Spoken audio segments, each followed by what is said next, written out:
Hey guys, Dalton here at Myers Tactical. Today we're going to be talking about my top 5 things to do to pick your first gun.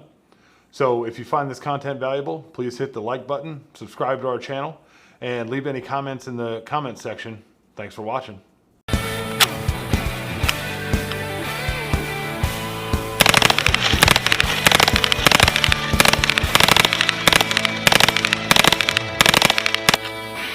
Yeah, baby.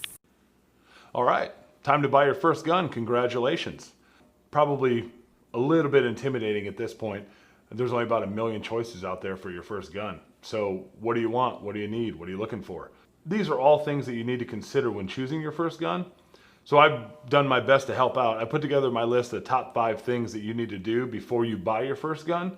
This should help you narrow down your choices and understand what your needs are versus your wants and help you pick the perfect gun. Number 1 on my list is go to the gun store.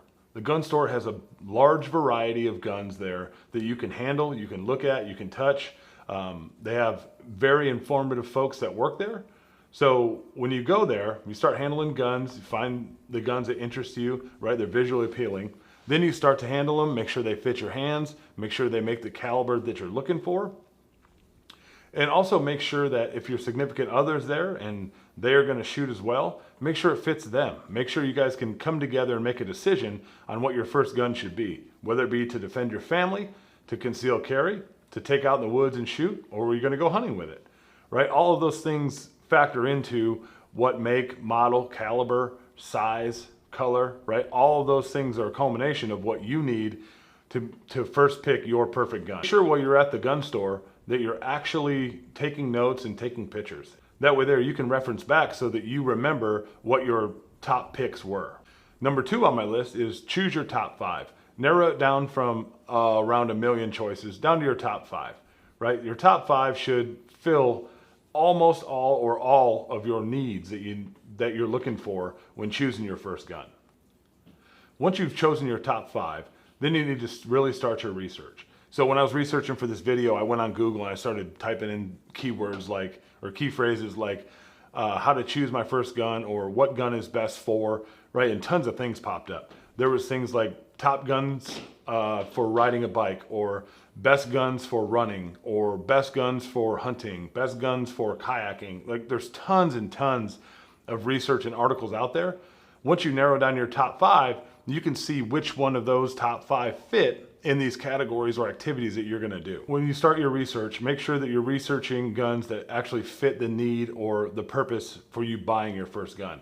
Like you don't want to go out and buy a stub nose 500 Smith & Wesson if it's going to be your concealed carry, right? Or you don't want to go buy a 25 if you're going to go hunting with it, right? So make sure that the caliber and the make and the model, the capacity, right, and all those features, make sure those fit the purpose that you're buying the gun for. Number 3 on my list is ask a trusted friend or family member. Guys, we get tons and tons of messages and comments that they kind of want to know what we think, or basically they'll ask us, hey, what do you think about this gun versus this gun, right? Reach out to people at church, people in your community, your neighbors, right? They all might have experience with guns. That way there you can tell them, hey, these are the top 5 guns that I'm looking for. These are the things that I need this gun for. Have you had any experience with these guns? Do you like them or dislike them? Right? So being able to have that communication with people will really help you in your research. If you find somebody that has a particular gun that's on your top 5 list, maybe invite them out to shoot. Maybe say, hey, can we go to the range? I want to shoot that. I don't know what gun I want yet. I'd like to shoot that one and see if I like it. So maybe they say yes. And if they do say yes, make sure you're a real pal and you buy all the ammo and then you give your trusted friend all of the brass. Number 4 on my list is find a gun range that actually rents guns. Call them up and say, hey, this is my top 5. I've never bought a gun before. I'm looking for my first one. These are my top 5 choices. Do you rent any of these? Right? And they can kind of point you in the right direction on maybe they don't have all of your guns. Maybe they have some of them. Right, and then you'll be able to kind of determine what shooting ranges have the guns that you can rent. And if they match up in your top 5, drive down there and go shoot them. One of the drawbacks to that is it gets a little expensive on the front end, where I've seen ranges charge up to $15 per gun rented. Also, you have to buy the ammo that you're going to shoot out of those rented guns at the gun range. So it can get a little pricey, but doing that research on the front end will allow you to be happier with the gun that you buy on the back end. So it's a give and take. Another tip is to be honest with yourself. So let's say that you're thinking about going to buy a 40 caliber, right? So you get to the range and you find that they got a Smith & Wesson M&P 40 caliber, but you find out with that small frame that it kicks a lot and you're uncomfortable with it. That's okay. Drop down to a 9mm, or if you're shooting a 9, like a DB9, right? That's going to kick different, or that's going to recoil different than a Glock 17 or a Glock 19, right? Or a Kimber 1911 and a 9mm. So all of those variations, and if you're not comfortable with it, don't buy it. It's okay to shoot a 380. It's funny how guys they'll lie and say, oh, I don't know what kind of laundry detergent my wife uses, when you really do the laundry a lot of the times. But when it comes to like guns and cigars and whiskey, we might not have much experience with it, but boy, we want to let everyone know how well versed we are in it. It's okay to drop a caliber.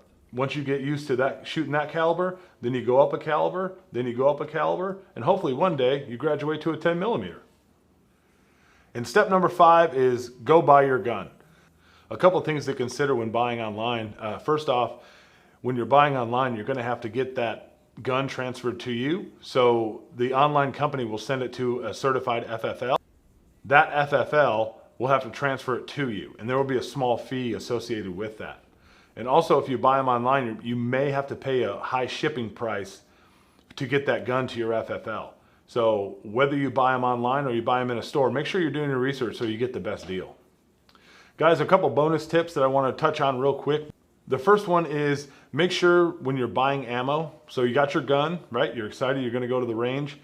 Don't go buy 500 rounds of one manufacturer's ammo. Go buy small quantities in large varieties, right? This will allow you to figure out what ammo functions best in your gun.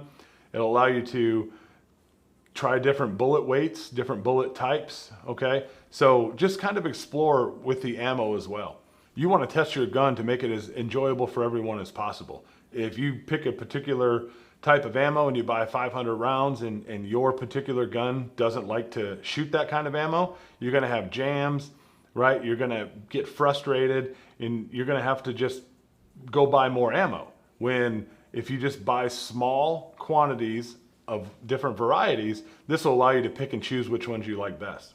Also, if you're buying your gun for concealed carry, make sure that you're testing small quantities of many varieties of self-defense ammo as well.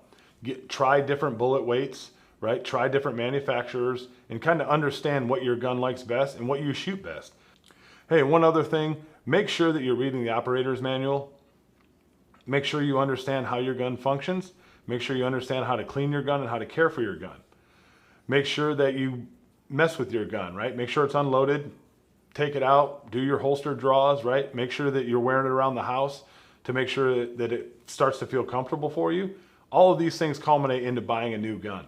So if you're buying a new gun, guys, leave us a comment. I want to know what kind of gun you got, what kind of gun you bought, what kind of gun you plan on buying. Thanks for watching.